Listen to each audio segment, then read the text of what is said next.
제일 착각하는 것 중에 하나가 뭐냐면 죽을 만큼 힘들 때 오거든요.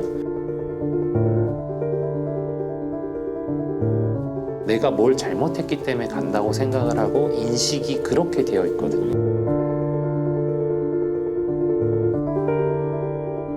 마음에 대해 돌보는 법에 대해서는 고민을 해본 적이 없는 것 같아요. 이제 관심을 가지니까 문제들이 이제 막 빵빵빵 터지고 있는 거죠.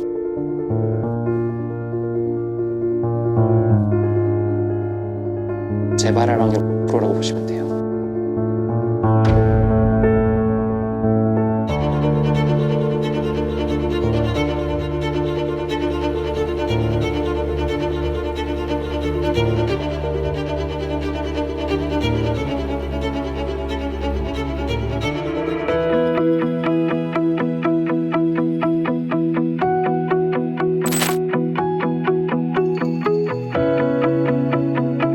너무 준비되지 않게 저희가 급작스러운 외형적 성장을 가지고 온 게 제일 크지 않나 싶어요. 우리나라처럼 뭔가 되게 빨리 변한 곳이 없거든요. 그런 쪽에서 문화적으로는 나의 감정 상태에 대해서 말하는 걸 항상 되게 조심하는 문화였었고, 사람들이 자기의 마음 참는 것, 인내 이런 거에 오히려 더 가치를 뒀었잖아요. 그러니까 내 마음을 돌보는 게 중요하다는 생각을 해본 적이 없는 민족인 거죠. 가장 부지런하게, 가장 열심히 살고 가장 치열하게 교육을 받는 사람들이고 물질적인 풍요가 많이 이루어졌음에도 불구하고 정신과 마음에 대해 돌보는 법에 대해서는 고민을 해본 적이 없는 것 같아요. 그래서 이제서야 부각이 되는 것 같고, 이제 관심을 가지니까 문제들이 이제 막 빵빵빵 터지고 있는 거죠.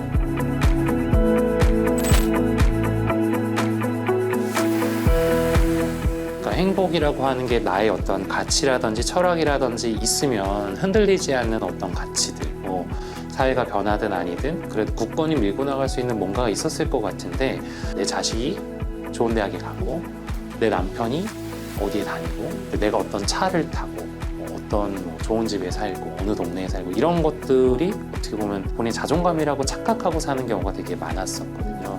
그러다 보니까 이 결정 요인들이 내 자신에게 있지 않은 거죠. 그리고 굉장히 소수만이 가질 수 있는 이런 것들에 집착을 하게 되고, 그래서 불필요한 소모와 이런 신경쓰임 이런 것들이 자기의 마음을 돌보기보다는 타인의 시선을 신경 쓰면서 오는 그 불필요한 스트레스, 소모 이런 것도 많지 않았나 싶긴 합니다.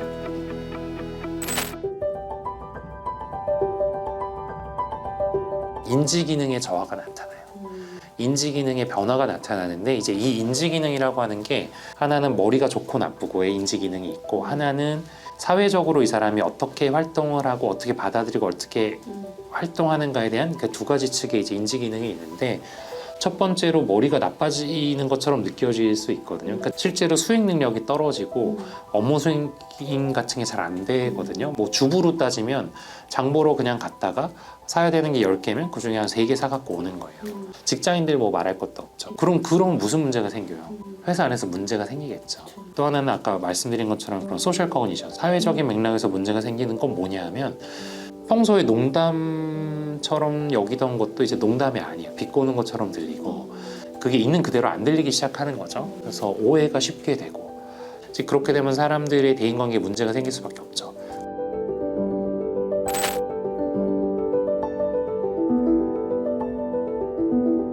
그러니까 예전에는 항정신병 약물도 막 약 먹으면 되게 막 멍하고 졸리고, 그런데 실제로 최근에 저희가 많이 쓰는 약들, 특히 항우울제 같은 경우는 별로 졸립지 않아요. 그러니까 신체적인 어떠한 뭔가 기능의 저하, 심각한 부작용을 초래할 만한 건 거의 없어요. 근데 이제 약이라고 하는 건 사실 우리가 그냥 동네에서 사 먹는 굉장히 안전해 보이는 별거 아닌 것 같은 비타민도 부작용 생기려면 다 생기거든요.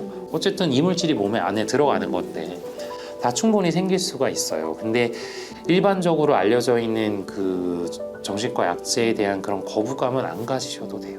요새는 그렇지 않아요.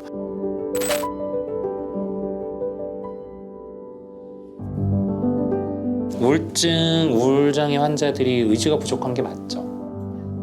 의지가 부족한 게 맞죠. 근데 이제 이렇게 생각을 해야죠. 의지가 부족한 게 증상이에요. 증상적으로 의지가 부족해질 수밖에 없는 상황인 거거든요. 그러니까 예를 들면 우리가 독감 걸려 있는 사람한테 너 기침하지 마, 너 왜 고열이 나고 그래, 열내지 마, 이럴 수 없는 거잖아요. 뭐 그런 말을 하는 거는 굉장히 해서는 안 될 말이죠. 그래서 저는 주변 사람들이 해야 되는 건 이 사람이 지금 변하거나 뭐거나 뭐 이렇게 생각하실 게 아니라 이 사람은 그냥 지금 잠깐 우울한 거야. 이 사람은 지금 힘든 거야. 라는 거를 이해하려고 노력하시면 돼요. 그 얘기를 들어주려고 하고 경청하려고 하고 이러는 게 좋죠.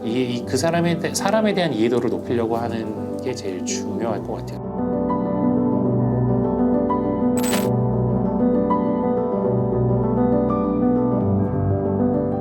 평소에 내가 나를 지키기 위한 스트레스 매니지를 하기 위한 무기를 많이 갖고 있으면 많이 갖고 있을수록 좋아요.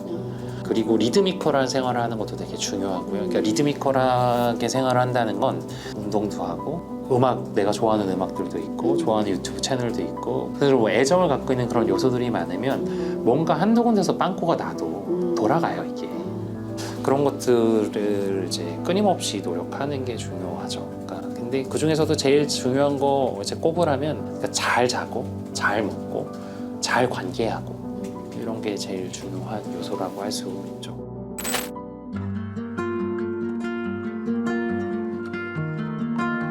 그러니까 환자들이 병원에 와서 제일 착각하는 것 중에 하나가 뭐냐면 이제 좀 살만해져요. 살만해지면 다 나았다고 착각을 해요. 다 나은 게 아닌데 그때 치료를 중단하면서 다시 훅 안 좋아지는 경우가 되게 많이 있거든요. 그래서 관리가 되게 중요하고 재발할 확률은 한 번 우울을 경험을 했던 사람은 또 우울증에 걸릴 확률은 재발할 확률 50%라고 보시면 돼요. 그래서 우울한 환자를 급성기 치료를 지나서 유지기 치료를 하는 게 1년여가 중요하다라고 얘기를 하는 건 유지기를 쭉 진행을 하다가 큰일이 딱 생겨서 갑자기 또 확 우울해지고 이럴 수도 있잖아요. 그런 것들을 아무튼 확률상 조금 떨어뜨리고자 하는 거예요.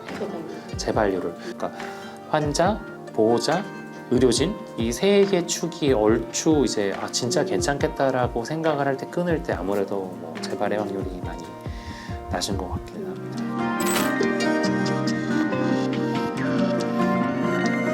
저는 사실 개인적으로는 정신건강에 대해서는 초등학교 때부터 가르쳐야 된다고 생각해요.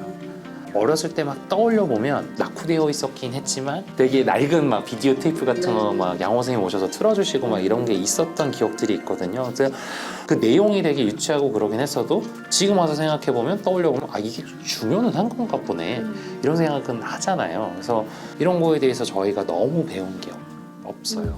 시스템도 너무 없었고 그래서 이제 그런 것들이 이제 필요할 겁니다. 그래서 전국민 건강검진 같은 거 나라에서 시행하잖아요. 그때도 뭐 사실 정신건강과 관련된 이슈는 진짜 간단하게 뭐 몇 개 없이 막 진짜 형식적인 것들만 들어가 있고 그러거든요. 직장인들을 대상으로 하는 건강검진, 국민들을 대상으로 하는 건강검진에 이러한 요소들이 꼭 포함이 되어야 된다. 그리고 학생들 때부터 이런 게 중요하다라는 걸 가르쳐야 된다. 저희가 뭔가 이런 시작은 하는 게 맞을 것 같아요.